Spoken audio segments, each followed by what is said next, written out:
What is up, ladies and gentlemen? My name is Salim and welcome to SA Tech Deals. Hope you're all doing well today. I am super excited. I just got my Palit RTX 2080 Ti Gaming Pro OC. Yeah, I know, it's quite a mouthful. Today's video will just be a quick unboxing of this graphics card. But first, if you're living in South Africa where the prices are sky high, check out Woodware for the best prices on PC hardware and peripherals. This is where I get most of my hardware from.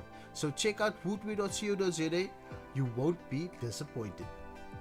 Before we get to the unboxing, please like, subscribe and hit that notification bell, as I will be putting this graphics card in my 40,000 Rand PC build. That is roughly $3,000. So stay tuned for that. Let's get on with the unboxing.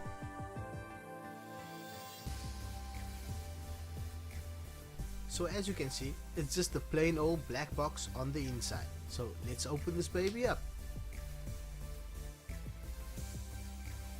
And there you have it, the Palit RTX 2080 Ti graphics card. This baby is much bigger than what the pictures show online. So what's in the box? It looks like you get two 6-pin extension cables, the graphics card obviously,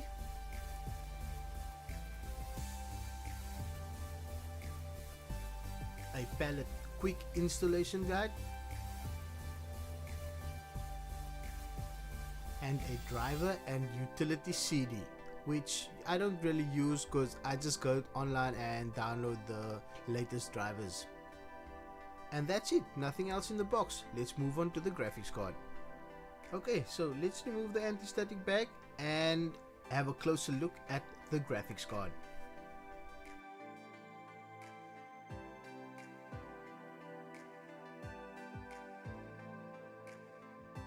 It's got a good looking backplate which covers up the PCB, making it look much cleaner. And the front of the graphics card, which has the dual fans and the Palit logo, most of the front cover is actually plastic. Moving on to the bottom of the graphics card, you can actually see how thick the card is. It's a 2.5 slot graphics card. The top of the card you can see more of the heatsink as well as the Geforce RTX logo. Here you will also find the two 8-pin connectors. At the back of the card we have three DisplayPort 1.4s, one HDMI 2.0 and one USB Type-C supporting Virtual Link. And there you have it guys, a quick unboxing of the Palit RTX 2080 Ti Gaming Pro OC. If you liked the video, please hit that like button. Don't forget to subscribe to SA Tech Deals and hit that notification bell so you don't miss my $3,000 or 40,000 Rand gaming PC build. This is SA Tech Deals. Bye for now.